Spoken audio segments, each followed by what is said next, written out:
Maravilha. Pessoal, eu gostaria que, mais uma vez, gostaria que vocês ficassem bem tranquilos para que a gente pudesse realmente transformar isso aqui em um bate-papo, uma troca de conhecimentos, até para que eu tenha também a oportunidade de evoluir com os conhecimentos de vocês nas áreas que vocês conheceram e durante o curso e gostaram, né?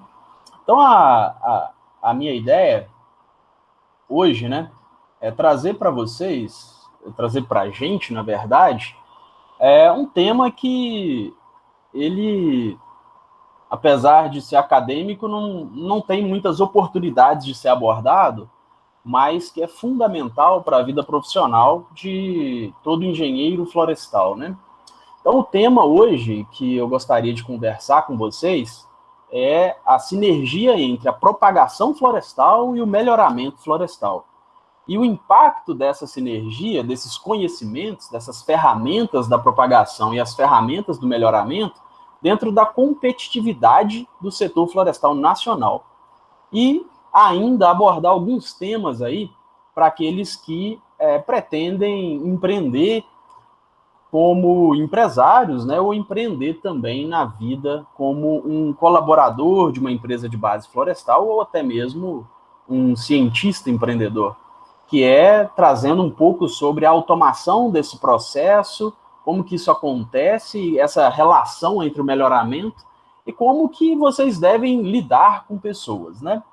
E sempre começo minhas apresentações com uma frase, e hoje a frase que me veio em mente é: somos herdeiros de nossos próprios atos. É uma frase do espírito André Luiz, tá? Onde nos chama a ser responsáveis por todas as nossas atitudes. E enquanto profissional, uma das nossas responsabilidades é sempre absorver o máximo de conhecimento possível para impactar o máximo de pessoas possível.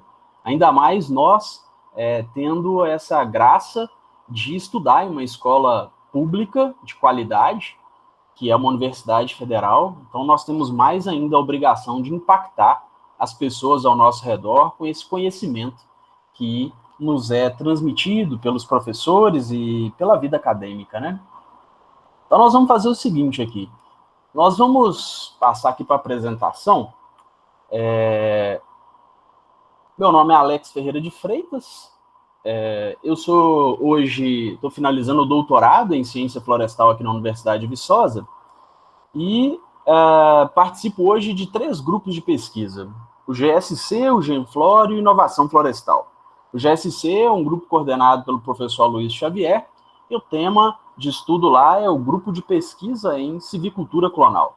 As técnicas de civicultura e a interação entre todas elas, incluindo o melhoramento e a propagação, obviamente, mais os tratos culturais.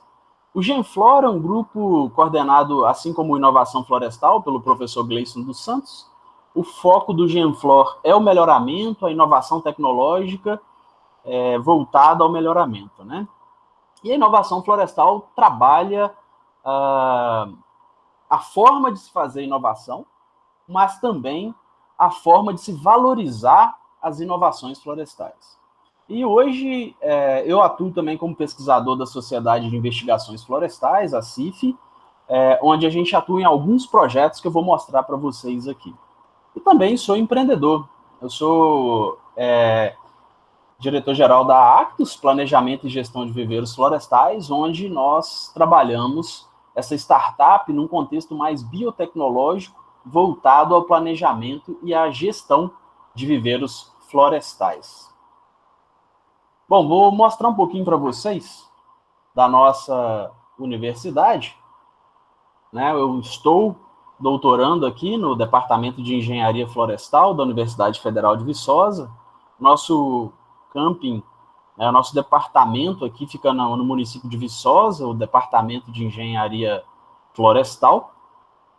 E dentro desse Departamento de Engenharia Florestal, na UFV, nós temos uma unidade de pesquisa e desenvolvimento, inovação tecnológica em conservação, melhoramento e propagação de espécies arbóreas florestais, nativas e exóticas, né?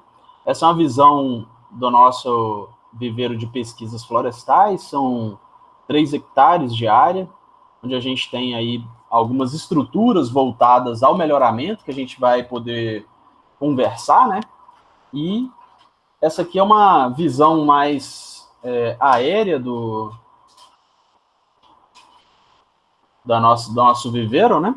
É um viveiro totalmente construído pela parceria universidade, empresa e governo, onde o nosso foco aqui é realmente produzir tecnologia, produzir inovação tecnológica para aumentar a competitividade do setor florestal brasileiro.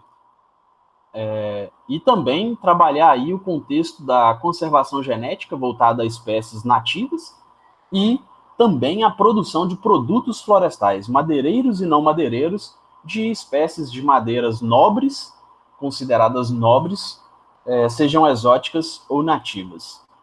Bom, avançando um pouquinho aqui, e aí já pensando, né, no melhorista, que é essa disciplina que vocês estão fazendo com o professor Rafael, eu vim trazer um pouco da minha visão sobre esse profissional, que é um profissional multidisciplinar e que ele precisa dominar conhecimentos, e aí eu abordo que eu partilho com vocês o seguinte: eu estou com 40 anos e já tenho 20 anos aí de estrada, né, trabalhando dentro do setor florestal, e nesse período eu pude visualizar que os conteúdos da disciplina de melhoramento, ela vem para realmente juntar vários conhecimentos de várias disciplinas, desde o primeiro ano seus aí, fazendo a engenharia florestal, até as próximas disciplinas que ainda virão. E esse profissional, ele precisa ter um conjunto, né, um arcabouço tecnológico muito forte, e eu vou mostrar por quê. Primeiro, porque ele precisa trabalhar com gestão da qualidade. O melhorista, ele melhora alguma coisa, ele melhora a floresta. Se ele melhora alguma coisa, ele é um membro efetivo do sistema de gestão da qualidade de uma indústria, seja ela qual for o seu objetivo, a sua missão enquanto produzir. E também ele precisa trabalhar com conservação genética. E aqui eu citei o exemplo aqui das demandas por mudas florestais, para que vocês possam visualizar o seguinte: dentro do setor de produção de mudas, que é o alicerce do setor florestal brasileiro e da conservação ambiental do Brasil, de qualquer país do mundo, nós temos 2 grupos aí de mudas. As mudas voltadas a produtos florestais, como seringueira, carvão, madeira serrada, celulose ou até mesmo lenha. E do outro lado, a gente tem aquelas mudas voltadas a serviços ambientais. Por que a gente precisa saber disso? Porque as ferramentas para um são diferentes das ferramentas para o outro. O setor de produtos, ele é movido, a engrenagem dele é movida pela demanda econômica, porque ele gera receita, ele gera recurso, ele aporta recurso em pesquisa e ele gera alta tecnologia.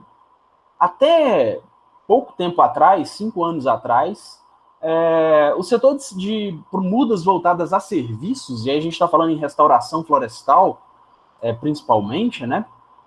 Ele está muito contido numa demanda legal, ou seja, a empresa ela é multada e ela precisa eliminar um passivo ambiental que vai gerar um passivo financeiro para ela. E normalmente isso está contido numa medida compensatória ou reparatória para o material. Mas o que isso tem a ver com o melhorista e o que tem a ver aí com o engenheiro florestal que precisa saber os conhecimentos do melhoramento? Bom, primeiro, é importante saber todo o ferramentário aí que o professor Rafael passou para vocês, está passando, na verdade, que o Brasil hoje segundo o IBA, né, em 2019, que é a última estatística que eu peguei, ele tinha simplesmente 8,8 milhões de hectares. Se a gente pegar aí as principais culturas, né, e pegar os espaçamentos médios, nós brasileiros cultivamos 10,5 bilhões de árvores. E quando a gente pega só o meu estado, né, que é Minas Gerais, nós temos aí um cultivo de 2,1 bilhões de árvores sendo cultivadas, para gerar produtos florestais. E a gente vai ver mais à frente que nós temos espécies nativas e espécies exóticas sendo responsáveis de forma direta por esse montante bilionário de árvores cultivadas. Quando a gente trabalha no contexto da conservação, nós temos aí uma série de acordos multilaterais e internacionais que o engenheiro florestal vai precisar do ferramentário passado na disciplina, porque o Brasil hoje tem um passivo ambiental de 12 milhões de hectares a serem restaurados.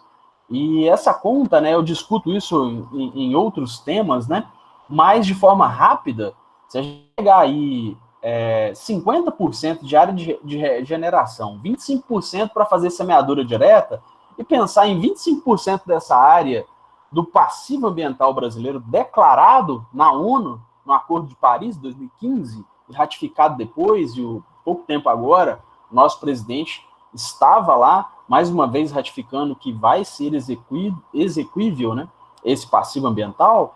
Nós temos aí para culturas, né, para a restauração florestal voltada à conservação genética de indivíduos, nós temos a obrigação de produzir quase que 5 bilhões de árvores nativas. É a metade de tudo que a gente já tem plantado em silvicultura voltada a produtos. Então, a base da conservação genética é fundamental para aqueles que querem empreender na área de restauração florestal. Eu não gosto de melhoramento porque eu não gosto de eucalipto.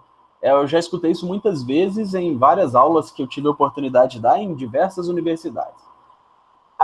Interessante, mas a base do melhoramento florestal, as ferramentas do melhoramento florestal, elas podem e devem ser utilizadas, a matemática, né, principalmente, para conservação genética. Então, você tem aí um motivo para que você possa absorver esse arcabouço tecnológico disponível aí pelo professor Rafael, né? Ô, Alex. Oi. E até, assim, eles às vezes falam assim, eu não gosto de melhoramento também porque eu não gosto de estatística, ou eu não gosto de genética, né? Uhum. Então, acontece muito. Mas uma outra coisa que eu queria dizer é que, assim, de vez em quando eu comento com eles que uma forma da gente equipar o viveiro, muitas vezes, é justamente trabalhando com eucalipto, né? Que, assim, muitas vezes a estrutura, a infraestrutura do eucalipto das grandes empresas vem. Exatamente. E depois a estrutura fica, né? Então, Perfeito. assim, até brinco com eles, né? Quando eu estava começando o curso de engenharia florestal, eu conversei com a professora Cassinha, né? Uhum. E naquela época eu falava, não vou trabalhar com eucalipto de jeito nenhum. Ali no auge ali dos meus 19 anos, né, mais ou menos, estava pensando que eu ia ser um conservacionista, né, algum agente do Greenpeace, alguma coisa assim, né, naquela visão romântica do engenheiro florestal, e anos depois, olha eu aí trabalhando bastante com eucalipto, né, então, quando a gente começa a entender que uma coisa leva a outra, e na verdade a gente está tudo falando sobre a mesma coisa, né. Exatamente. Muito bom sua colocação, Rafael, porque é exatamente essa pauta que eu vou abordar durante esses slides aí. Você vai ver, a gente vai ter oportunidade de conversar e ver o quanto a Universidade de Viçosa tem trabalhado o desenvolvimento tecnológico para a nativa, com 100% de recurso de empresas de base florestal, sejam siderúrgicas ou sejam papeleiras, né? E, inclusive, a minha tese de doutorado é com propagação clonal de espécie florestal nativa, porém, o recurso da CIF bancou praticamente toda a base tecnológica dessa tese. E tem outras também que a gente vai ter a oportunidade aqui de mostrar. Muito bom, concordo demais com você. Bom, chegamos aí numa parte, né, que eu acho que é um divisor de águas, que é aonde o melhorista, qual que é o papel do melhorista nessa cadeia produtiva florestal, né? Bom, eu não gosto de exótica, eu acho que o Brasil tem que plantar só nativa. Bom, é um parâmetro, é uma ideia, mas hoje, infelizmente, nós precisamos do recurso até para girar essa engrenagem do desenvolvimento tecnológico. As espécies exóticas, a tecnologia dessas espécies exóticas hoje estão servindo como base para a propagação de outras espécies nativas. Peguei esse dado aqui fresquinho também do IBAE, do IBGE, né? Onde a gente tem aqui as 4 espécies mais plantadas no Brasil. Coincidentemente, nós temos 2 exóticas e 2 nativas. Eucaliptos e pinos e a seringueira e o paricá. Se a gente fazer uma conta simples e rápida aqui, a gente vai chegar em 10,5 bilhões de árvores cultivadas, que é aquele montante lá de trás que eu mostrei para vocês. Então, nós temos aqui 4 culturas distintas e que utilizam técnicas distintas na propagação e que o melhoramento genético já tem desenvolvido ferramentas distintas para cada uma dessas culturas, né? A gente vai abordar ainda alguns desafios, principalmente no pinos, mas nós estamos tentando trabalhar, mas mostra aí que as ferramentas do melhoramento genético dentro da cadeia produtiva florestal, ela encaixa em 100% das culturas, principalmente voltada a produtos, mas também voltada à conservação, que a gente vai conversar nos próximos slides. Pensando aqui na demanda, né, e aonde que está esse melhorista dentro da cadeia produtiva florestal e como que ele utiliza essas ferramentas tecnológicas, nós chegamos a esse quadro aqui, né, de demanda por mudas, porque as mudas são a base da cadeia florestal e é um bom exemplo para a gente poder trabalhar essa relação entre a cadeia produtiva e o melhorista. Bom, isso aqui é um desenho do Serviço Florestal Brasileiro, onde ele tenta ilustrar um pouco essa cadeia produtiva florestal, né? E nós temos aí a oportunidade de ver aqui os insumos, a cadeia produtiva do setor florestal, madeireiro e não madeireiro, onde existem aqui plantadas e nativas, inclusive eu queria abrir um parêntese, que isso aqui agora está errado, porque nós plantamos nativas voltadas à produção de produtos florestais, então nós temos aqui exóticas e nativas, e não plantadas. Provavelmente quando esse layout, esse organograma aqui, esse fluxograma, na verdade, foi elaborado, as nativas não tinham áreas plantadas como temos hoje, né? Vou passar um slide aqui só para a gente poder enxergar melhor, virar esse desenho, né? Então, olha só, voltado a produtos aqui, nós temos lenha, carvão, madeira serrada, celulose, madeira processada, e para não madeireiros, nós temos aqui indústria química, farmacêutica, automobilística, alimentícia. E é importante demais a gente ter em mente esse fluxograma, né, do desenvolvimento tecnológico, esse fluxograma da cadeia produtiva florestal global, porque daqui vão sair os indicadores para o melhoramento genético. Ou seja, o melhorista não é ele que define quais são os indicadores que precisam selecionar aquele genótipo superior. Quem define é a indústria. E daí começa a flutuação. Como que esse profissional melhorista, ou como que o engenheiro florestal, detentor dos conhecimentos do melhoramento florestal, ele utiliza esse arcabouço tecnológico para ele arrumar um emprego, para ele se manter no emprego e, mais que isso, para ele empreender. Bom, vamos avançar aqui um pouco e observar onde que as ferramentas do melhoramento elas estão de forma econômica agindo. Isso aqui é dados de 2020, peguei lá no AgroSat, na Secretaria de Comércio Exterior, tá? Peguei ontem esses dados, onde aqui traz o seguinte. Esse aqui é o perfil do agronegócio, é a economia do agronegócio brasileiro, o melhorista florestal e o melhorista, na verdade, né, porque as ferramentas elas são comuns às culturas agrícolas, com pequenos ajustes para, né, customizações dentro de cada uma delas. Mas o que é importante a gente ver aqui? Bom, olha o montante de recurso empregado, né, dentro dessa balança de pagamentos. Nós estamos falando de um agronegócio que chega aí a 100 bilhões de dólares, né, que hoje está salvando a balança de pagamentos brasileira. Bom, o que isso tem a ver? Pô, o Alex, ele gosta de dinheiro? Eu falo, gosta, todo mundo gosta, né? Mas por que eu uso isso, né, para me motivar? Bom, o melhorista e o especialista em propagação, que é o meu caso, né, eu não sou melhorista, nós precisamos estar muito atentos a isso. Por quê? A pesquisa ela é gerada, bancada, pela parte privada. O governo, ainda mais nesses tempos de pandemia, nesses tempos obscuros de falta de recurso para tudo, não tem grana para investir em desenvolvimento tecnológico. E desenvolvimento tecnológico é cifrão, é dinheiro. E dinheiro é desenvolvimento social, é desenvolvimento ambiental, é desenvolvimento tecnológico, né?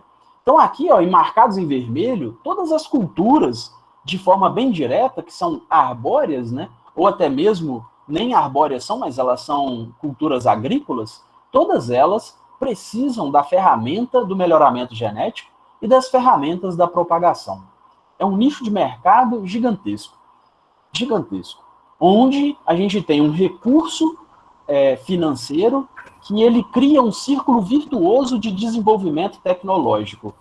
E esse desenvolvimento tecnológico voltado à produção, ao aumento de produção por hectare, muitas vezes agora a gente já está utilizando esse arcabouço tecnológico para a conservação genética.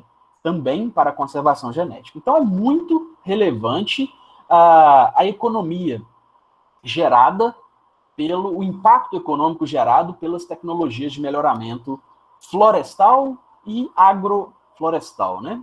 Aqui a gente tem, só para vocês verem, o impacto, né, dessas ferramentas do melhoramento e da propagação, dessa sinergia, na verdade, de tecnologias dentro da parte de exportação, da balança de pagamentos brasileira.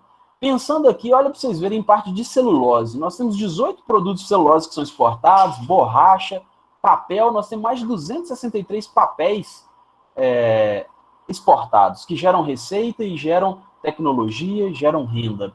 E falando aqui em madeira serrada, né, porque hoje a madeira serrada brasileira ela é quase que 100%, mesmo extraída, ou seja, não plantada, há muito pouco melhoramento, mas que isso é um nicho fantástico para o engenheiro florestal atuar.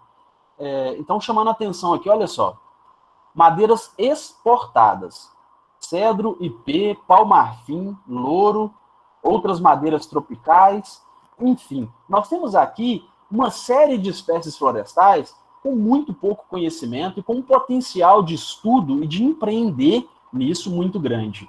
Estou falando nisso para mostrar para vocês que o ferramentário do melhoramento pode ser aplicado a qualquer espécie florestal. E eu vou mostrar também o que a gente tem feito aqui na universidade, junto às empresas de base florestal.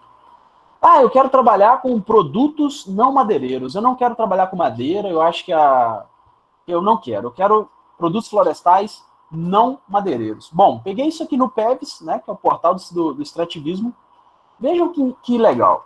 20 espécies nativas que são, hoje, que impactam a vida das pessoas e com muito pouco conhecimento na área de melhoramento florestal. Nós temos aqui algumas, a araucária angustifolia, o pessoal tem trabalhado bastante nela, o mate, bastante também, principalmente o pessoal do sul, o açaí também já tem bastante coisa, mas muito pouco comparado às nossas exóticas, né? Ou aquelas 4 espécies mais plantadas no Brasil. Mas é um potencial muito grande de trabalho para o engenheiro florestal que dominar as técnicas de melhoramento e propagação. Bom, avançando agora, dentro de uma cadeia produtiva um pouco mais conhecida, né? Como que o melhorista ele atua dentro dessa cadeia e chamando aqui a cadeia da celulose e papel, que é hoje o grande responsável pelo arcabouço tecnológico que nós temos e grande responsável por investir milhões e milhões de reais em tecnologias voltadas ao melhoramento florestal, voltada à produção, né? A restrição gênica. Bom, vamos pensar aqui na cadeia da celulose. A cadeia da celulose ela é produzida por uma indústria, a indústria de celulose e papel. Atrás da celulose e papel, nós temos aqui as florestas. Florestas cada vez mais produtivas, genótipos cada vez mais melhorados, adaptados a diversas condições edafoclimáticas e outros indicadores de qualidade genética. Por trás do viveiro, nós temos aí, por trás, né, das florestas, nós temos os viveiros, que são as unidades de produção massal desses genótipos selecionados pelo melhorista. Então, nós temos aí uma cadeia produtiva da celulose, e que esse modelo mental ele serve para qualquer produto florestal, seja madeireiro ou não madeireiro, tá? Então, o que é importante vocês, enquanto estudantes de engenharia florestal, próximos a formar, sejam aqueles que querem seguir na vida acadêmica, aqueles que querem empreender, aqueles que querem ser colaboradores, trabalhar em uma grande indústria de base florestal, o que vocês precisam saber? Bom, primeira coisa é que, para se chegar na celulose, no papel, na resma que chega até vocês, ou qualquer produto de base, onde a celulose é base, todos os profissionais, especialistas, precisam andar literalmente juntos e abraçados. Se houver uma discrepância ali, toda essa cadeia florestal, ela se rói, ele acaba. Então, o profissional ele tem que ter conhecimentos holísticos, independente, eu não gosto de melhoramento ou da matemática. Bom, será que você não gosta porque você não sabe como aplicar? Será que alguém lá atrás não te machucou na matemática e isso gerou um certo bloqueio? Bom, eu preciso saber o mínimo necessário para alocar aquele conhecimento específico da disciplina na minha vida pessoal e profissional. Por que eu falo vida pessoal? Bom, você vai chegar para trabalhar com pessoas, e pessoas com diversos valores, né, e diversos conhecimentos. Se você não sabe nada sobre uma determinada área da sua profissão, provavelmente em algum momento você vai ser excluído de um diálogo e às vezes excluído até de um grupo por simplesmente ignorar a existência daquele conhecimento. Então essa ideia, né, de todos andarem juntos é muito importante, mais ainda para o profissional do melhoramento florestal. Por quê? O cara do melhoramento, ele é esse cara do meio aí. De um canto a gente tem a civicultura, do outro canto a gente tem o pessoal da indústria. Ele é um poliglota institucional, o cara do melhoramento. E eu falo isso por quê? Para a gente chegar, né, para que esses três setores aqui, e são vários, né, estou dando apenas um exemplo, chegar na celulose, passando pela indústria, passando pela floresta, pelo viveiro, nós precisamos de dialogar em diferentes nichos. Lá na indústria tem cara da química, tem cara da administração, tem cara da economia, tem cara da robótica, enfim, são várias pessoas e vários profissionais. E o mercado a cada vez mais exige do profissional que ele seja multidisciplinar. Não existe mais oportunidade para o engenheiro florestal contido apenas na propagação ou no melhoramento. Ele tem que ter uma visão holística desse processo, absorver todos os conhecimentos para que ele seja um profissional de sucesso. Bom, somente conseguimos, pessoal, ter esse fluxo, essa cadeia produtiva, se essas pessoas conseguirem realmente passar seus conhecimentos uma para outra, cada peça desse dominó, pensando na rede, nessa rede que forma um produto que chega à mesa, ou, no nosso caso, a nossa mesa do escritório, que é a folha para imprimir, ou a nossa camisa, que pode ser feita de celulose, plástico, ou pensando aí na indústria, na siderúrgica, o nosso carro, a nossa bicicleta, que é feita de metal, né? O óculos, que é um outro metal, o vidro, enfim, tem várias cadeias produtivas. Então, para que essa pecinha de quebra-cabeça ela possa fluir e montar e ser efetivo, chegando até a mesa do consumidor, que é o maior objetivo de um profissional, todos os conhecimentos precisam estar encaixados nas nossas cabeças, mesmo que de forma superficial. Então, nós precisamos ter em mente o seguinte: o melhorista, e aí exclusivamente o melhorista, ele precisa usar o vocabulário da indústria, tá? Voltando aqui, o vocabulário da indústria, que é, olha, eu quero celulose, e a celulose tem que ter X características, eu não quero ter esse metal porque vai corroer aqui meu cozimento, e ele vai ter que também trabalhar aqui por metro cúbico por hectare na floresta. E hoje em dia, o melhorista, muito sábio, ele está criando um vocabulário mais comum que essas unidades métricas possam se conversar. E hoje em dia a gente fala em produtividade por hectare, né?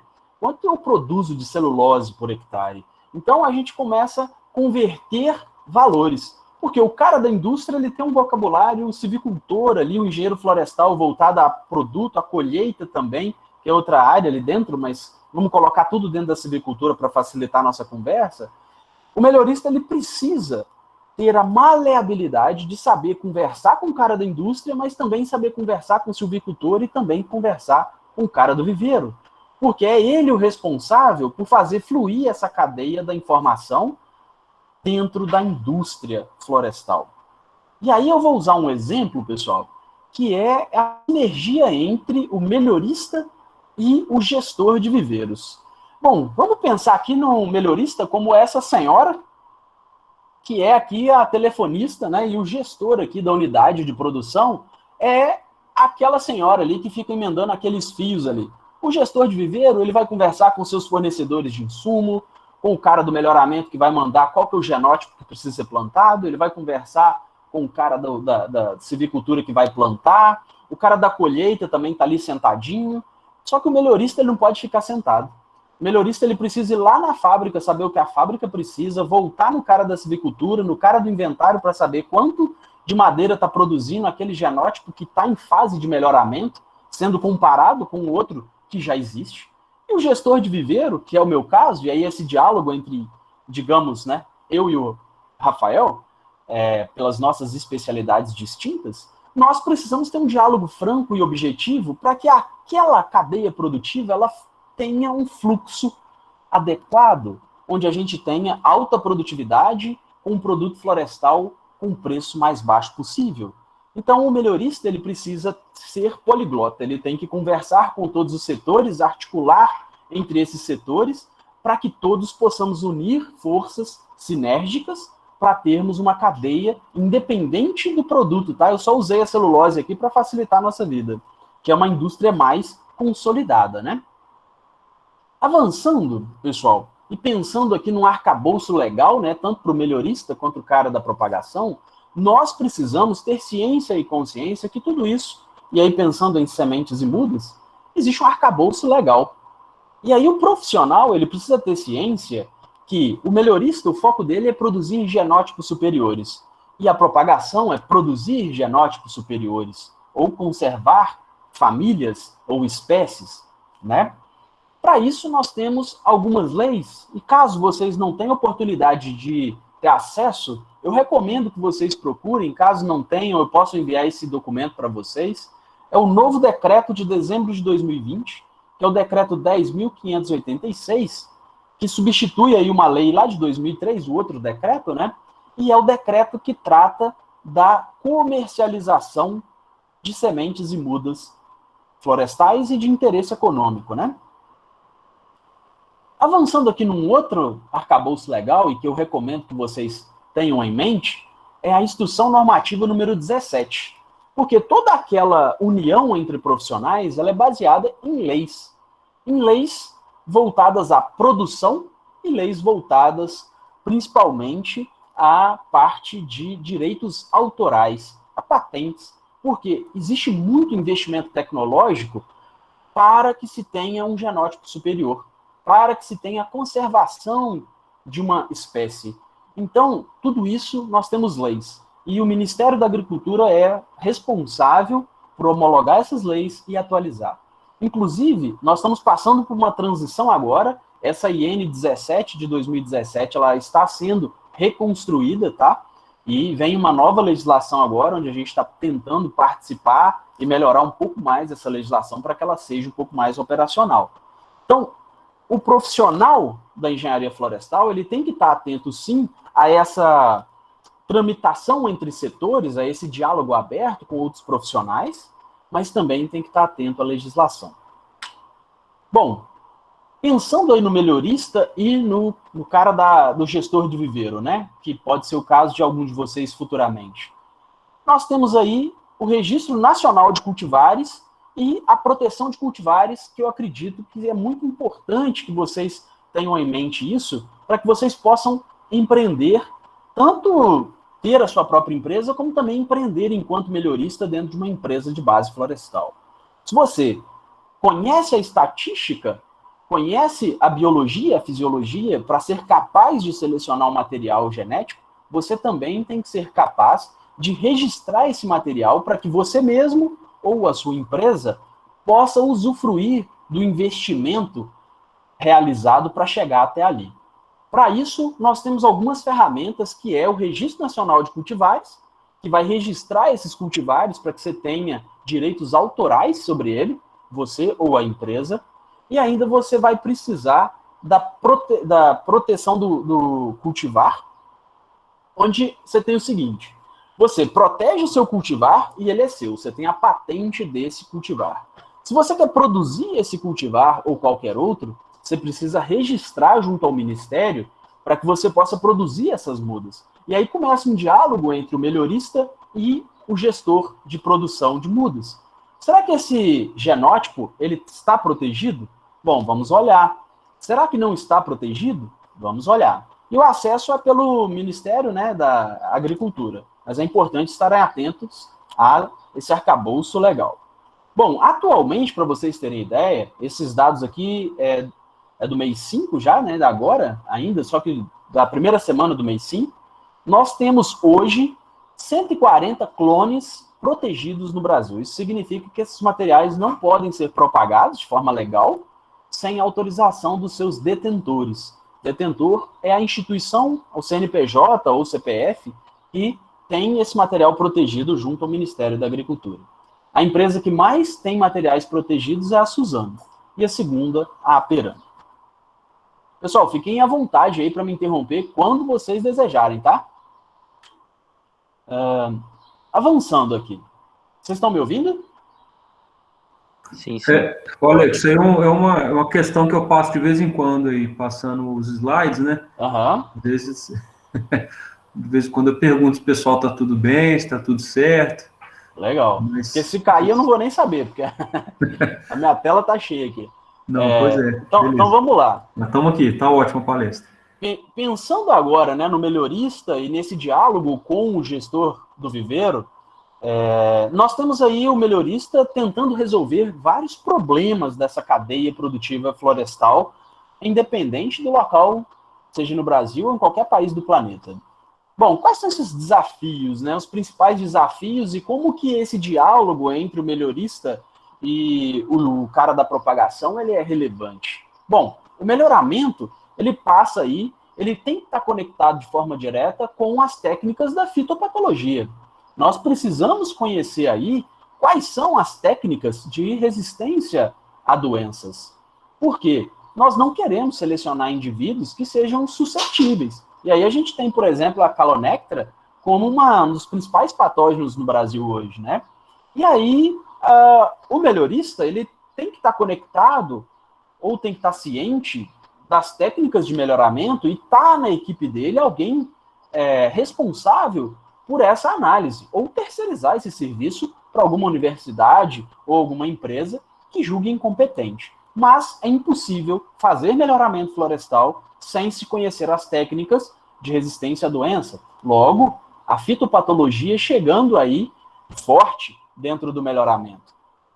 Bom, avançando. Bom, outro desafio grande que nós temos hoje no Brasil. Peguei essa matéria para ilustrar um tema que hoje existe um grande investimento dentro do setor de melhoramento. Geada prejudica produtores de eucalipto em Itapeva. Bom, pessoal, vou mostrar mais à frente alguns trabalhos ligados a esse melhoramento genético.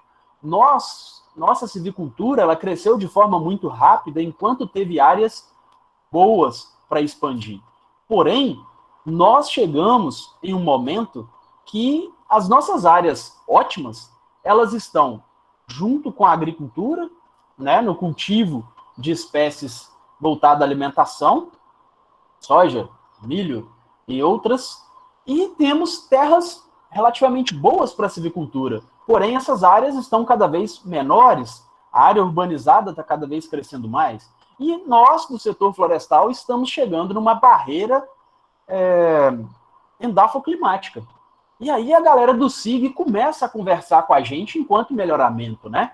Poxa, onde que estão essas áreas mais críticas? Inclusive, não sei se vocês já tiveram acesso, mas o professor Rafael tem um artigo fantástico sobre a influência, né, dessas áreas endafoclimáticas na seleção de genótipos superiores.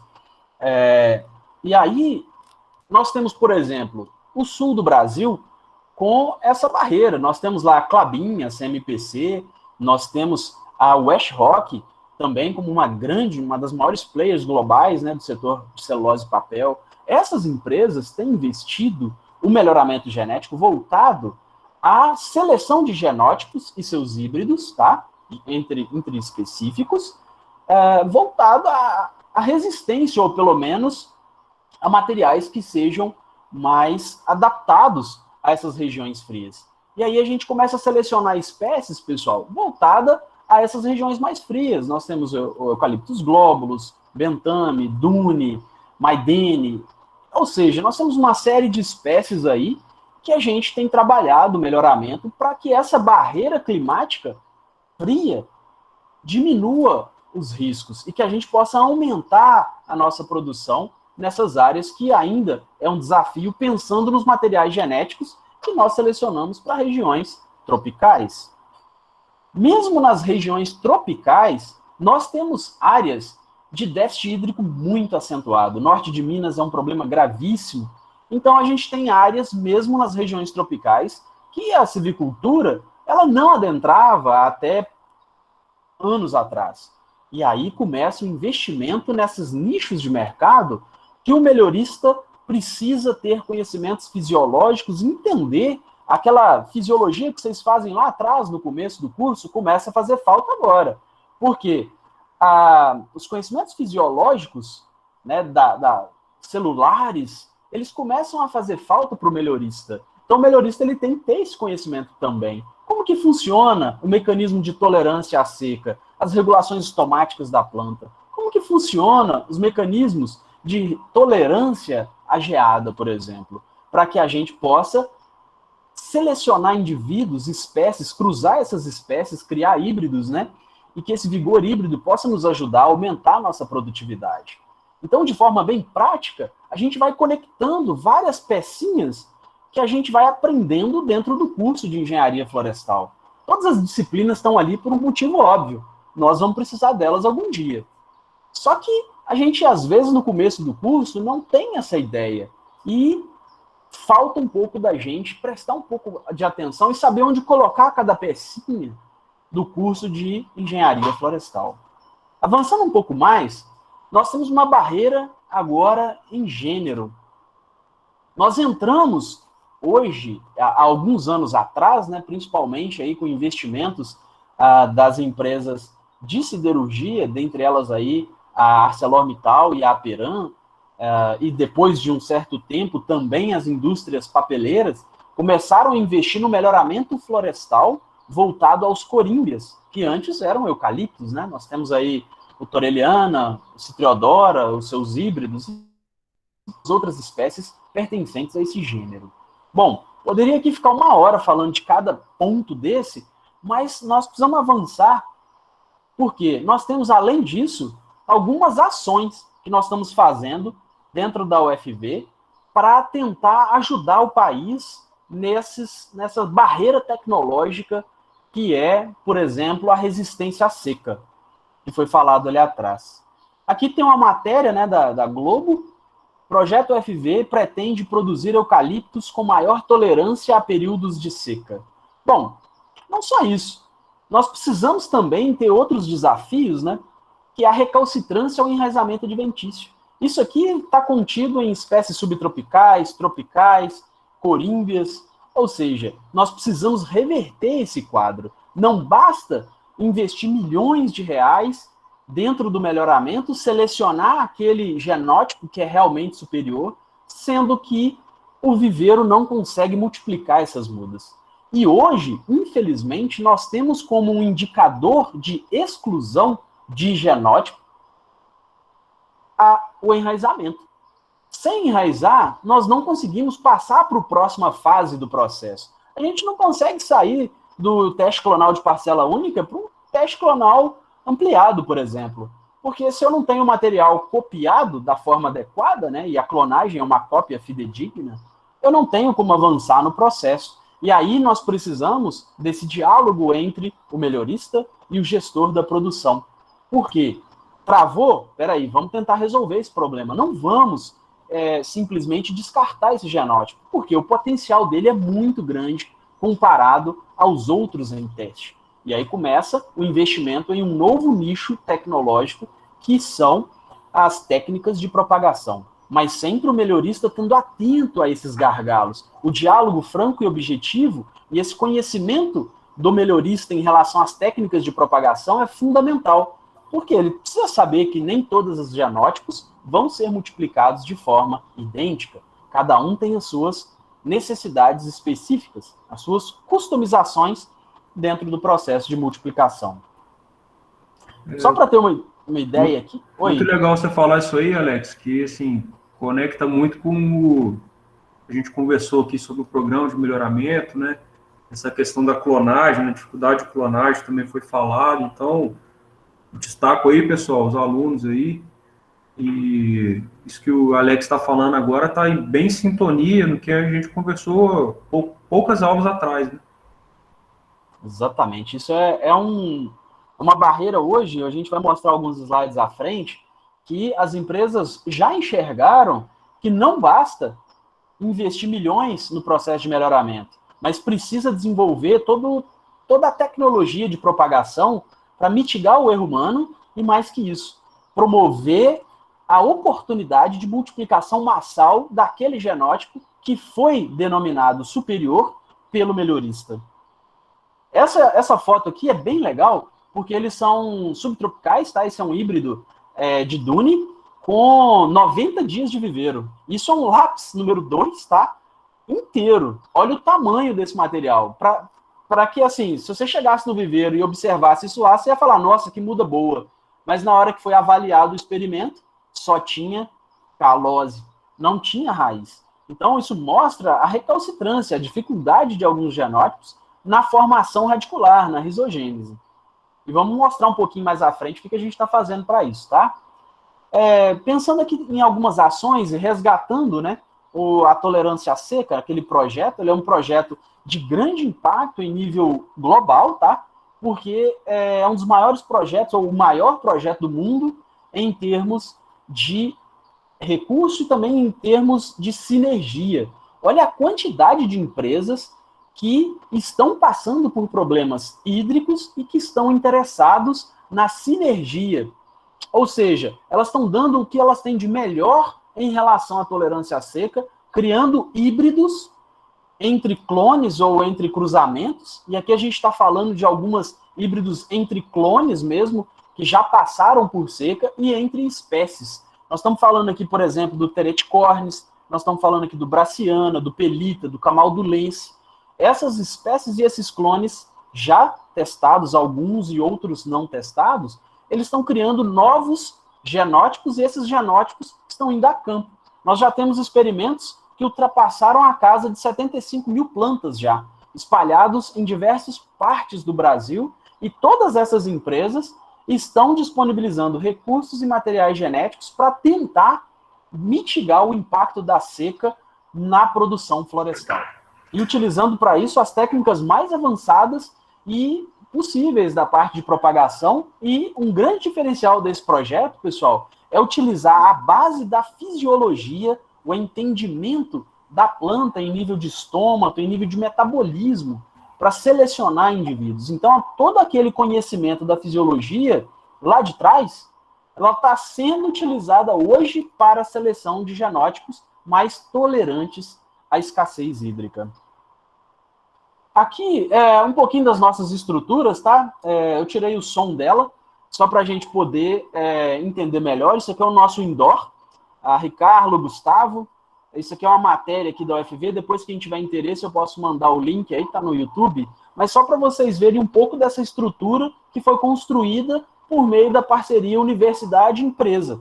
Ou seja, as empresas bancaram essas estruturas dentro da nossa universidade, mandaram parte desses materiais genéticos, e a outra parte desses materiais vieram, plantamos esses invasos, fizemos as polinizações e a partir daí gerou sementes, essas sementes geraram mudas, essas mudas elas foram para o campo, onde nós temos lá testes de progênies, mas também parte desses materiais em nível de genótipo, nós já temos eles em nível de viveiro. Esse é o material, esse é um mini jardim, tá? Ali é o Guilherme, coordenador do projeto, doutorando aqui da universidade, tem feito um trabalho brilhante ao lado do professor Gleison, e antecessor a ele, o Gustavo Baesso, também fez um trabalho muito bom. Então, esses materiais que vocês estão vendo, eles já foram essa muda que está aí ao lado, tá? Elas já foram isso daqui, ó. Essas mudas, parte foram para campo, para os testes de progênio, e partes ficaram aqui no mini jardim, elas foram multiplicadas uma a uma, e hoje nós temos aqui, cada plaquinha dessa daqui, ó, é um cruzamento e é um genótipo específico. Então, nós já estamos, dentro do Tolerância à Seca, pensando aqui e plantando clones, mesmo sem saber se eles são bons ou ruins. Porém, nós já temos uma base de melhoramento, porque eles são oriundos de cruzamentos controlados entre clones já testados e espécies que já são consideradas mais adaptadas a ambientes secos.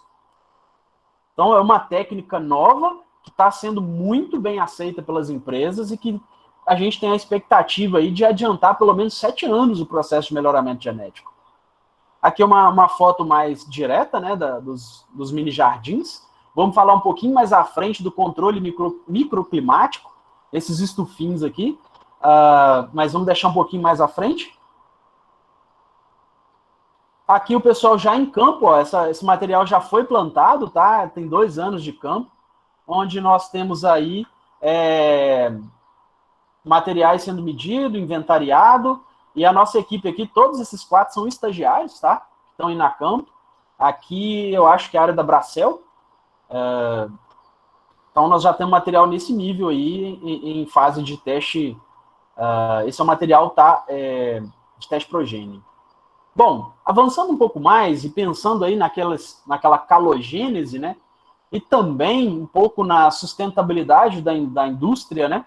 Como um todo, nós temos um novo conceito de unidade de produção de mudas muito conectado com as necessidades do melhoramento, ou seja, nós precisamos reverter aí esse quadro de recalcitrância de alguns genótipos, mas mais que isso, nós também, como engenheiros florestais, né, precisamos trabalhar a sustentabilidade. Na verdade, como gestores florestais, precisamos trabalhar esse conceito, esse tripé da sustentabilidade em todo o fluxo operacional de pesquisa e produção. Então, nós temos que ser economicamente viáveis, socialmente justos. Para isso, nós temos alguns passos que precisam ser seguidos dentro do processo aí de criar essas unidades de produção de mudas, que é, por exemplo, a redução do investimento inicial por tecnologia, diminuir a produção de resíduo, reutilizar. Como que essa base sustentável está conectada à produção e ao melhoramento? É isso que a gente tem que ver. Isso aqui é um projeto que recentemente entregamos a uma grande indústria de mineração, onde é uma unidade de produção de mudas 100% sustentável, onde a gente tem aí, por exemplo, utilização de uso da água, otimização, né, do uso da água, onde esse viveiro utiliza água pluvial em sua irrigação. É um pequeno viveiro de pesquisa com capacidade de 200 mil mudas. A energia dele é solar. Como que isso está conectado ao melhoramento? Bom, pessoal, o melhoramento, na verdade, é que está conectado a esse novo conceito de unidade de produção. Quando o melhorista trabalha e melhora uma floresta, nós estamos trabalhando ali na cadeia da sustentabilidade. Hoje nós temos, por exemplo, os Objetivos de Desenvolvimento Sustentáveis, que todas as grandes empresas, elas estão conectadas. Nós temos aí 17 ODS, depois quem quiser vai lá e procura. Todas as empresas florestais, siderúrgicas e papeleiras, elas já aderiram aos Objetivos de Desenvolvimento Sustentável da humanidade propostos pela ONU. E quando o melhorista propõe produzir mais celulose por hectare ou ser mais eficiente no uso da água durante o processo de produção de madeira voltada à celulose, nós estamos buscando conformidade com a sustentabilidade. Nós estamos buscando conexão com a diminuição do uso desse recurso escasso. E aí, pensando em enraizamento, que são os focos, e nesse contexto de sustentabilidade, é muito importante que vocês conheçam o processo produtivo e saibam, enquanto melhoristas, enquanto engenheiros florestais, e em formação, mas engenheiros florestais já, na minha visão, a partir do momento que você escolhe cursar o curso de engenharia florestal, você já se tornou um engenheiro florestal. E vai se tornar um engenheiro florestal em treinamento até o dia que você morrer ou decidir abandonar a engenharia florestal. Todos nós estamos em processo contínuo de aprendizado. Então, vocês, engenheiros florestais em treinamento, precisam conhecer esse processo. Todas essas fotos são aqui da Universidade de Viçosa.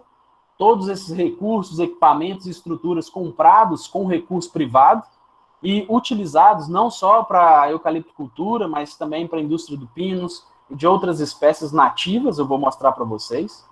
É importante vocês saberem aqui para que, enquanto gestores da produção, vocês saibam como que é o fluxo do processo e como que vocês, enquanto profissionais, podem intervir numa fase do processo de propagação para tornar aquele genótipo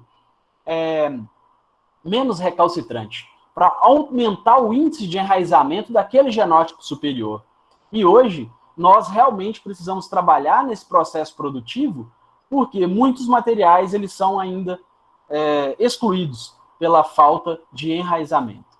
Bom, esse aqui é o mini jardim, ao lado ali, aquele lá que eu mostrei anteriormente.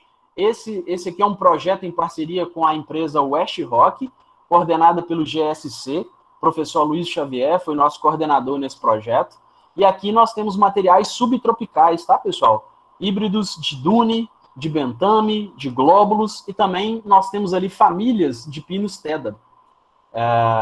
E aqui nós estamos utilizando o processo de automação para desenvolver protocolos para clones que já foram selecionados pelo melhoramento genético, porém, são clones muito recalcitrantes, de difícil enraizamento, que alguns deles nem foram para o operacional porque eles não conseguem multiplicar em escala. Esse projeto ele é muito relevante para o engenheiro florestal, porque nós, enquanto especialistas, né, aqui eu, né, enquanto especialista em propagação, nós queremos pegar esse filho do melhorista, que é o genótipo superior, e conseguir chegar em nível operacional com ele, para que a indústria tenha o retorno do investimento dado ao melhoramento. Então, esse projeto é uma parceria da CIF, né, do GSC, da West Rock, óbvio, da UFV, né, para que a gente pudesse melhorar o processo de multiplicação desses materiais já melhorados. E aí a gente acoplou a isso uma startup Pollen, onde o objetivo aqui foi melhorar e estudar o microclima do mini-jardim, temperatura, umidade, concentração de CO2, para que esses genótipos melhorados, eles possam aumentar o índice de enraizamento e aumentar até a produtividade desse material dentro do mini-jardim. Sem broto, sem muda. Sem broto com raiz, sem muda. Então nós temos aí várias correntes que formam esse elo da cadeia produtiva. E o melhoramento, digamos que já entregou o seu produto. Esse é o produto melhorado. Bom, e o que a indústria vai fazer com ele se ele não enraizar? Nada. Então, a sinergia entre o melhoramento e a propagação tem que haver um diálogo franco e objetivo e ainda trazer outros atores para isso. A Pollen é uma empresa, né, uma startup de estudantes da Universidade Federal de Viçosa, de pós-graduação, onde o foco deles é a automação. Eles desenvolveram um estufinho automatizado e nós testamos esse material dentro do processo de enraizamento. Esse print aí é do meu celular, onde a gente consegue monitorar a umidade, a temperatura e os índices de CO2. Esse trabalho proporcionou ao West Rock ganhos muito significativos dentro do processo de produção de brotos e também de enraizamento desses materiais, pensando nesse controle mais rígido do microclima e pensando que a empresa precisava alavancar a produção desses genótipos superiores para poder lograr aí, né, ter o êxito do investimento dentro do melhoramento. Aqui um pouco mais, né, são sensores utilizados, então esse processo de automação na produção de brotos foi fundamental para que esses genótipos subtropicais e tolerantes a geadas pudessem ser melhorados, ou seja, hoje a indústria já está em fase de adaptação desse protocolo criado pela parceria CIF-UFV West Rock, lá na empresa de forma operacional para ganhar aí mais escala na produção desses materiais melhorados. Fica aí uma dica, né, para vocês que pensam em empreender, conhecer outros profissionais. Nós temos ali na Pollen, além de engenheiros florestais, temos também engenheiros elétricos. Temos não, né? Eles têm engenheiros elétricos ali dentro e especialistas na parte de automação. É um nicho muito, muito importante hoje dentro das florestas plantadas. Aqui uma visão, né, dos 3 canaletões. Nós fizemos um teste ali com um mini jardim padrão, um estufinho manual, um estufinho automatizado, onde nós observamos aí muita relevância desse controle microclimático dentro do contexto da propagação de clones superiores. Aqui alguns dados, né, em relação ao consumo de solução nutritiva, todo esse processo aí contido na propagação desse material. Aqui é um controle, né? Teve alguém que falou que pensa em investir nessa parte de nutrição, né, de solos. Esse aqui é um trabalho com 50 clones do Genflor, coordenado pelo professor Gleison, onde esses canaletões nós temos clones aí com semelhanças dentro do cruzamento, clones de camaldulense, clones de grandes, de urofila, ou até mesmo clones com várias espécies. Bom, eu não sei se vocês viram, mas tinha aqui no início, ó, isso aqui são hidrômetros, tá vendo? Onde o objetivo aqui é realmente pegar esses clones superiores ou genótipos individuais, né, pela multiplicação, para teste clonal, e saber realmente o que esse material precisa para enraizar. Então, o conhecimento de nutrição vem aqui ser muito útil para que esse clone melhorado possa ir a campo. Então, não basta conhecer o microclima, a gente também tem que conhecer a base de nutrição desse material para que ele tenha enraizamentos positivos, né? Avançando, nós temos aí a casa de vegetação, né? E a automação da casa de vegetação, porque só automatizar o mini jardim e produzir brotos desses clones não basta, nós precisamos enraizar esses materiais superiores. E esse processo de enraizamento, que talvez seja um dos grandes gaps hoje, né, para ser superados, e a gente não tenha mais que excluir material por esse motivo, essa é uma outra startup, a Arontech, que ela automatizou a casa de vegetação e eu consigo também, pelo celular, acessar indicadores importantes para a automação desse sistema, onde a gente tem aí umidade, temperatura. Então, nós temos a automação desse processo voltado ao enraizamento de clones recalcitrantes. Aqui uma visão do sistema, né? Desse sistema de automação da casa de vegetação, com monitoramento aí da umidade do ar, da temperatura, os templates, né? Aqui a flutuação da umidade, da temperatura, a quantidade de acionamento de bomba, lâmina d'água, quantidade de acionamento da bomba. Isso aqui é um outro ponto, pessoal, que é as embalagens biodegradáveis. O melhoramento genético, vou adiantar o vídeo um pouquinho.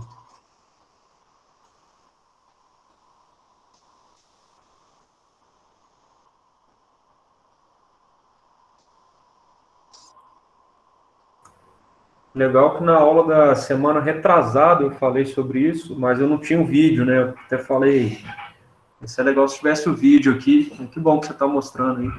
O vídeo deles, eu te mando aí depois se você quiser, tá? Isso aqui foi gravado... Beleza. Isso aqui foi gravado numa empresa de base florestal, mas foi cedido pela Elegarden, que é uma parceira nossa aqui, da UFV, e é uma tecnologia, Rafael, que tem ajudado demais no processo de recalcitrância, a risogênese, devido à parte de hipoxia. Muitos materiais melhorados, eles não enraizam por eles serem muito sensíveis à hipoxia. E aí a gente começa a ter calose, né, aquele calo lá de trás da figura. Então, as embalagens biodegradáveis, elas entram num contexto técnico voltado à diminuição do processo de formação de calos. Mas é muito conectado aí essa automação ao processo de melhoramento, né? E aí, outras tecnologias, né? Eu falei da fitopatologia lá de trás, agora a gente vai falar do estudos de micro-organismos, de micro-organismos benéficos, né? Esse é um estudo da fitopatologia, mas que não utiliza organismos patológicos, e sim organismos bem benéficos, né? Onde a UFV, em parceria com a Funarb e um nicho também de empresas muito grande, há anos atrás, produziu uma patente de um organismo vivo, que é o Rhizolyptus, e hoje ele está sendo comercializado em fase de teste, e alguns clones de corímbia e de materiais resistentes à seca e também subtropicais já testaram esse produto biológico e aumentaram significativamente e estatisticamente o seu enraizamento. Ou seja, o melhoramento genético, ele proporciona a selecionar o indivíduo mais adaptado. Só que ele é mais adaptado a uma condição específica. Talvez ele não esteja adaptado a outra condição simplesmente pela ausência de um micro-organismo que não está naquela área. Então, o melhoramento genético ele precisa também ser conectado a estudos de micro-organismos. Por quê? Naquela situação específica, pode haver ali uma sinergia, um mutualismo entre esses dois seres que favorece o ganho de produtividade. Então, nós precisamos também estar atentos a esse novo leque, né, tecnológico, que é o conhecimento de micro-organismos benéficos. Agora, ações mais operacionais do ponto de vista de viveiro. E aí, o substrato. Substrato é um insumo para a produção de mudas e ela precisa estar conectada ao processo de multiplicação desse genótipo superior. Por quê? Muitos clones, e aí falando agora de clones subtropicais, que é onde a gente trabalhou nos últimos 2 anos, nós percebemos que muitos dos motivos da recalcitrância desse material superior está conectado à hipoxia. E aí, além da embalagem biodegradável, que apesar das máquinas ser cara, o papel também aí ter algumas, né, necessário depois adentrar nessa tecnologia, porque tem aí alguns gaps, né, que precisam ser superados, como o câmbio, né, que acaba interferindo na adoção dessa tecnologia. Se a gente utilizar o nosso tubete padrão e básico, modificando o substrato, já é possível ganhar porcentagem significativa de enraizamento desses clones superiores. E aí, a compactação desse substrato precisa ser testada também. E, por incrível que pareça, esse é um tema que pouca gente dá luz a ele. Mas o tempo de compactação do substrato interfere na taxa de enraizamento desse material. Se um melhorista, durante o processo de resgate de um material, ele não ficar atento, por exemplo, à compactação do substrato, e mais que isso, a granulometria e as características físicas desse substrato, ele pode colocar a perder todo um programa de melhoramento, porque pode ser que aquele material específico, aquela cepa que ele abateu para resgatar, seja um superclone. E aí ele não vai conseguir resgatar esse indivíduo se ele não ficar muito atento à compactação desse substrato. Então, além da propagação massal, o profissional do melhoramento, ele precisa estar atento a tipo de substrato, a compactação de substrato, a clima de casa de vegetação, porque uma grande fase, um divisor de águas dentro do processo de melhoramento é você conseguir resgatar aquele genótipo. Ou seja, você precisa ir a campo e buscar, dentro daquele teste clonal de parcela única, aquele material e colocar ele dentro do viveiro. Ali você conservou o genótipo que pode ser o superclone, que pode trazer um ganho exponencial à indústria, seja ela qual for, celulose, siderurgia, ou indústrias da madeira, tanino, enfim. não importa qual indústria, mas ter o conhecimento do melhoramento é muito importante. Mas ter o genótipo resgatado no viveiro é o alicerce de todo o programa de melhoramento. Sem um resgate efetivo, não há melhoramento. E aí, pessoal, substrato. Substrato impactou aqui. Eu trabalhei com nativas na minha tese, trabalhei com subtropicais nesse projeto, e agora a gente está testando também esse substrato e microclima de mini jardim, testando microclima de casa de vegetação no resgate e na propagação massal desses indivíduos. Tivemos ganhos acentuados com quase todos os materiais genéticos que nós trabalhamos até agora nos últimos 5 anos. Isso indica que o profissional do melhoramento, o profissional da engenharia florestal precisa estar muito atento a qual insumo selecionar dentro do processo de propagação, para que ele tenha sucesso dentro do programa de melhoramento da empresa e, mais que isso, que a cadeia produtiva seja impactada pelo trabalho do melhorista e pelo trabalho do gestor de propagação. Aqui só alguns gráficos, né? Sem citar materiais, mas isso é um material subtropical, onde a gente testou aqui 3 tipos de substrato, e o substrato mais caro no mercado, por incrível que pareça, foi o pior. E os 2 mais baratos, estatisticamente isolados do mais caro, foi os melhores. Então, assim, são materiais ali que estão com baixo enraizamento, porém, é importante ver que o substrato mais caro e o substrato que normalmente as empresas utilizam, ele foi o pior. Ou seja, a empresa precisaria ajustar o substrato para conseguir maiores ganhos desse genótipo específico. Pode falar quais que são, Alex? Ou ainda está em quais avaliação? São o quê? O genótipo? Não, os substratos. Olha, os melhores resultados até agora nós temos tido com casca de arroz carbonizada e vermiculita 50-50, e também num substrato comercial. Esse substrato, esses 2 insumos, eles são encontrados em diversas marcas, tá? Mas também a turfa canadense com a vermiculita e a fibra de coco. São os substratos em diferentes porcentagens aí, mas a tese e os artigos, né, vão sair agora, se Deus quiser, esse ano ainda.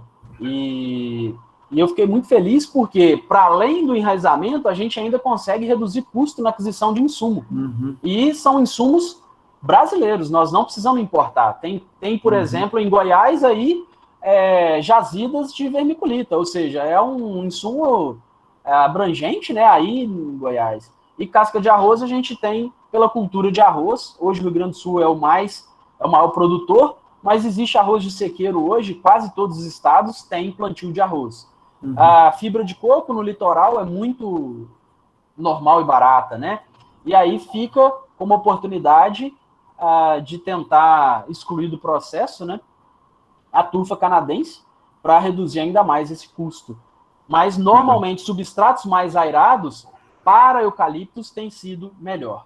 E aí vem uma curiosidade. Para pinos, para famílias de pinos, a gente percebe que compostos com granometria menor, principalmente aí o composto de casca de pinos, tem tido resultados melhores. Então não há como nós extrapolarmos um resultado em nível de genótipo ou mesmo em nível de espécie. Nós estamos verificando que isso é realmente em nível de genótipo e nós precisamos adaptar substratos a grupos clonais.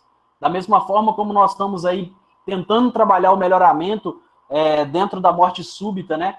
Tentando voltar um pouco ao plantio de mix clonais para tentar mitigar um pouco daquele efeito da morte súbita lá no sul da Bahia, nós também precisamos pensar aí em mix clonais dentro do processo de propagação massal dentro do viveiro, grupos clonais, né? Onde clones mais semelhantes poderiam ter um protocolo idêntico, segregando de outro grupo clonal que exija protocolos distintos. Sombreamento é outro ponto aí muito relevante. Esse clone específico aqui, o sombreamento em casa de vegetação, ou melhor, a casa de vegetação sombreada, ela não foi positiva, e nós temos outros clones aí, principalmente agora falando em nativas, espécies como a Acordia tricotoma ou tricótoma, que é muito recalcitrante à risogênese, diferente da Acordia aleodora, E aí, abrindo um parêntese, né, voltando para os coringas, aquele desafio de enraizar o coringa citriodora, e aí a gente utilizando aí o vigor híbrido e a hibridação com toreliana para que a gente possa multiplicar materiais mais facilmente, né, os toreliodoras, nós tivemos resultados significativos do sombreamento. Esse gráfico é de um clone que não foi positivo o sombreamento, mas nós temos outros clones aí que são muito responsivos à redução de luz em casa de vegetação. Lembrando que nós estamos aqui em Viçosa, Minas Gerais, né? Nós não estamos falando aí de regiões subtropicais do Brasil. Então, sombreamento aqui na região de Viçosa foi positivo para alguns clones, negativos para outros. Se a gente subir um pouco mais a latitude, chegando aí no sul da Bahia, com certeza a redução de luz vai ser ainda mais significativa para o enraizamento de materiais genéticos. Isso a gente já testou e tem visto resultados. Inclusive, o próprio estufim, um dos benefícios do estufim, além de aumentar o CO2, é também sombrear o mini-jardim. E com isso ganhar ganhos de enraizamento. E outros ganhos do estufim, né? Aqui também uma outra ferramenta muito utilizada para que a gente possa melhorar o enraizamento e alavancar o melhoramento, que é a micropropagação. A micropropagação, algumas empresas, como por exemplo, bom, vamos falar nomes não, né? Mas, por exemplo, lá na Indonésia, nós já temos empresas que utilizam laboratórios de micropropagação para grande parte, ou quase que a maioria da área plantada é oriundo da micropropagação. Algumas espécies no Brasil também, como a palma, ela está implantando laboratórios de micropropagação porque é a forma mais econômica de se propagar os materiais melhorados. Então, não podemos ignorar esse ferramentário da micropropagação, porque, em alguns casos, ele pode realmente ajudar. E a micropropagação, ela foi a base da multiplicação seriada, né? Onde a gente resgata um indivíduo, quando esse genótipo ele tem crescimento plagiotrópico, ou às vezes ele tem calogênese, que é a formação do calo, nós já sabemos que a multiplicação seriada desse material em micropropagação reduz o impacto, né, e torna esse material mais ortotrópico e também melhora os índices de enraizamento. Ultimamente, nós estamos tentando trabalhar a propagação seriada em viveiro e tendo aí alguns resultados ainda empíricos, demonstrando que tem potencial para essa técnica também em viveiro. Aqui, cultivo heterotrófico, né, no agar, e cultivo autotrófico no substrato. É uma técnica hoje desenvolvida pela nossa equipe aqui do GSC, professor Luiz Xavier, e que tem tido muitos resultados positivos dentro do processo de micropropagação. Para aqueles que ainda não viram, né, o processo como é feito, essa é a microtouça, e ali está sendo colhida as microestacas para serem enraizadas. Em alguns casos, esse enraizamento ocorre dentro do próprio laboratório e em escalas maiores dentro da casa de vegetação no viveiro. Aqui, só para finalizar, né, alguns slides sobre a utilização dessas técnicas para as nativas. Pensando aí naquelas pessoas que queiram trabalhar com essas espécies. Esse programa de inovação e transferência de tecnologia em clonagem deu como início aí a minha tese de doutorado. Nós estamos terminando de escrever agora. O objetivo dessa tese, desse trabalho com nativas, eu vou mostrar mais à frente, e mostrar outros trabalhos que utilizam aquelas ferramentas lá que eu falei já anteriormente, que o Eucalipto desenvolveu, em favor da propagação de espécie nativa, e também propagação voltada à produção de produtos, e também produção de conservação genética desses materiais, né? Pensando em micro-organismos, da mesma forma que tem lá o Rhizolyptus, a Fundação Renova, junto com a UFV, a Fundação Renova, para quem não sabe, é a fundação que gerencia o recurso da Vale BHP e da Samarco para mitigar os impactos do rompimento da barragem aqui de Mariana, em Minas Gerais, que teve um grande impacto negativo ambiental dentro da bacia do Rio Doce. Então, a Fundação Renova aportou recursos dentro da UFV e, junto com a professora Catarina Kazuya, do Laboratório de Associações Micorrízicas, criou um inóculo onde foi se buscar, dentro da floresta nativa lá de Mariana, os micro-organismos para que essas mudas pudessem crescer dentro do rejeito na calha do rio. Então, partindo das tecnologias já existentes para eucalipto e para outras espécies exóticas, como pinos, se buscou a base técnica para produzir esse substrato inoculado. A gente brinca, né, que aqui é a equipe, a professora Catarina, eu estou aqui, tem o Paulo, que é doutorando, tem outros doutorandos aqui, esse aqui é o Léo, lá da Fundação Renova. Então, assim, é uma equipe multidisciplinar que iniciou esse trabalho, voltada à produção de nativas para conservação genética, voltado lá para a bacia do Rio Doce, né?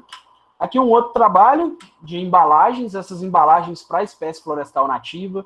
Empresas como Vale do Rio Doce, Anauá, já têm trabalhado a conservação genética para espécies nativas, utilizando embalagens biodegradáveis, e a base técnica é da eucaliptocultura, né? O mini jardim clonal, por exemplo, né, que a gente inventou para poder propagar massalmente os nossos clones superiores, ultimamente eles estão sendo utilizados como sementeira. O mesmo mini jardim, solução nutritiva para restauração florestal. Isso aqui é uma foto lá do viveiro Ouro Verde, de Patinga. E também, vocês vão poder ver... isso aqui é bem legal, ó.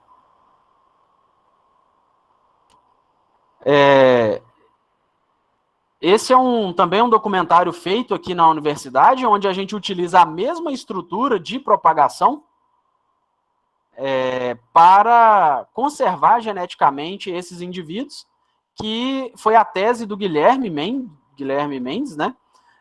Onde eles conseguiram lá, o Genflor, né? Nossa equipe conseguiu propagar esses materiais por enxertia, conservar esses materiais e ainda produzir sementes e frutos no outdoor. Então, a mesma técnica, com o recurso do tolerância à seca, conseguiu produzir essa técnica, aplicar essa técnica para espécies florestais nativas.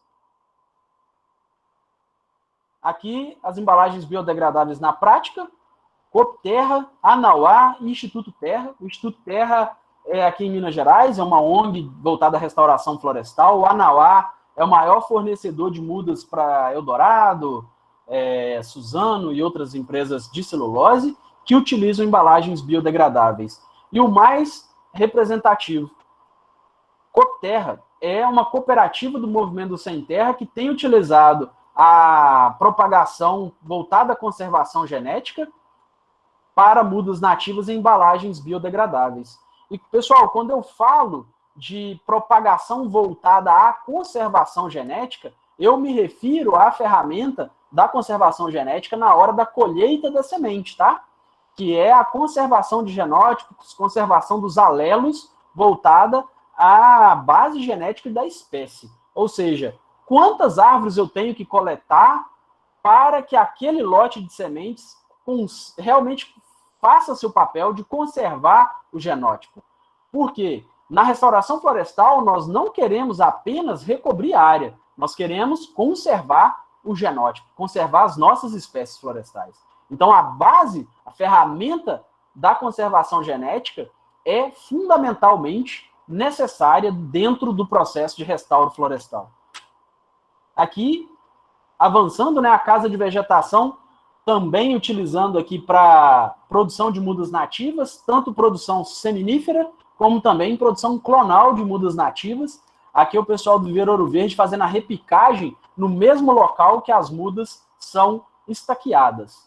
E vocês vão poder ver aqui, ó, que isso aqui é uma inovação tecnológica, onde a UFV, aqui, isso aqui é o Jefferson, estudante de engenharia florestal, esse aqui é o Silvio Leão, empresário, proprietário do Viveiro Ouro Verde, e aqui a gente está montando dentro da empresa deles lá, testes exploratórios com 12 espécies nativas.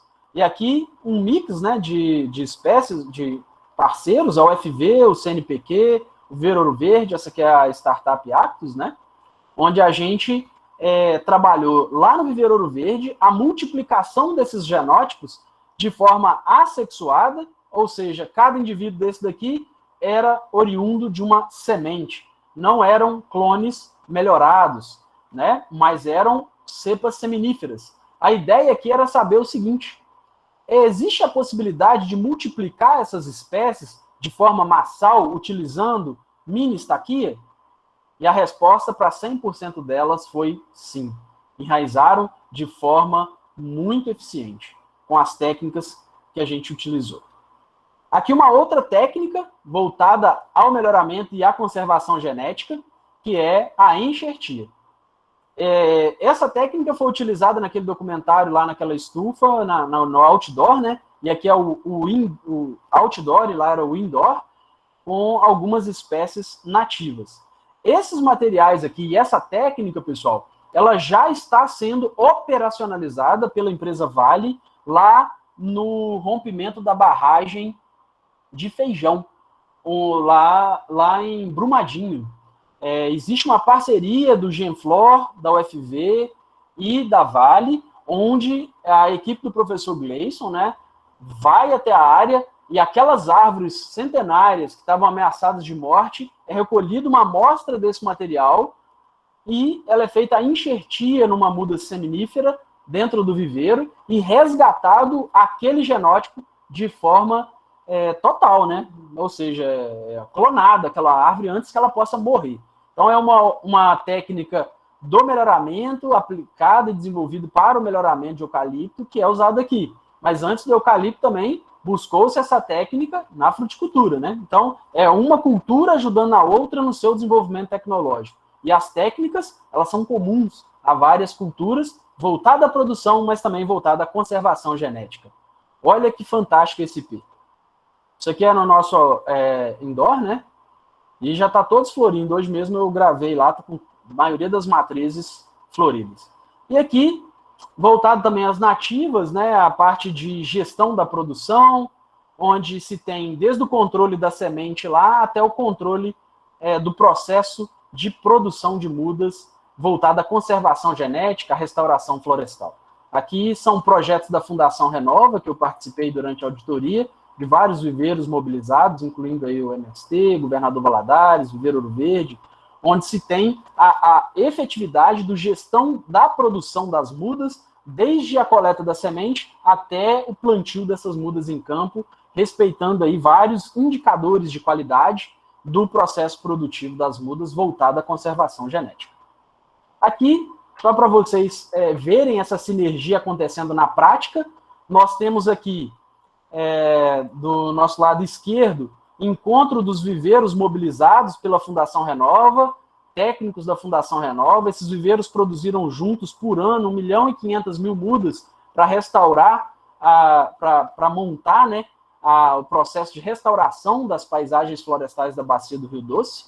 E nesse outro lado aqui é o encontro da CTGMF, Comissão Técnica de Melhoramento Florestal, salvo engano, na CMPC, onde várias empresas do Brasil e universidades estiveram aqui presentes, discutindo todo o arcabouço tecnológico que elas têm disponível e como que essa sinergia entre empresas pode ajudar no processo de melhoramento, de otimização desse recurso, que é o recurso florestal. E aí lança a pergunta para vocês que estão no curso, né? Saindo lá de 1980, onde a gente tinha um melhoramento ainda seminífero, buscando entender quais eram as melhores espécies, passando aqui em 2020, com toda essa tecnologia voltada aos conhecimentos microbiológicos, fisiológicos, voltada à restauração, ao processo de seleção genotípico, utilizando esses ferramentários matemáticos extremamente robustos, redes neurais artificiais, Selegen, Grande Deon. Onde nós vamos estar em 2030, pessoal? Onde vocês, estudantes de engenharia florestal, vão colocar o setor florestal daqui a 10 anos? E essa é uma grande responsabilidade de vocês, e fica aqui essa oportunidade, né, de debate para saber onde realmente nós vamos estar em 2030. E aqui eu passo a bola para vocês com o que eu trouxe, né, dentro do meu tema aí, dentro do meu tempo, e fico disponível aí para algumas dúvidas que vocês possam ter. Muito bom, Alex. Muito legal. Apresentação, até vendo essas tecnologias, né? Interessante ver o nível que vocês estão aí, né, de avaliação, as pesquisas que têm sido feitas, né? É realmente gratificante, né? Eu vejo, pelo menos o pessoal aqui da Florestal, alguns um pouco, vamos dizer assim, tímidos no sentido de entender aonde que o engenheiro florestal pode chegar, né, o potencial que a gente tem no nosso curso, e uma apresentação como essa, além de trazer muita informação sobre propagação, ainda lança uma prospecção aí, né, sobre o futuro, né, sobre o que o engenheiro florestal é capaz, né, então essa é bem legal, fico bem feliz. Gente, Maravilha. alguma pergunta, algum comentário, sei lá, qualquer consideração, o momento é agora, aproveitar a presença ilustre aí do Alex.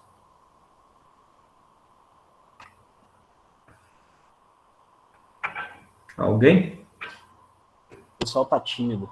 É, sempre assim. Se a gente tivesse, né, saído para um barzinho, eu acho que eles ficariam mais tranquilos. Mas, bom, eu vou fazer o seguinte, então, eu vou finalizar a gravação aqui, e de repente alguém quiser fazer alguma colocação a mais, uma pergunta, né? Aí fica mais à vontade, né? Vamos dizer, às vezes está um pouco tímido aí. Interrompendo. Beleza.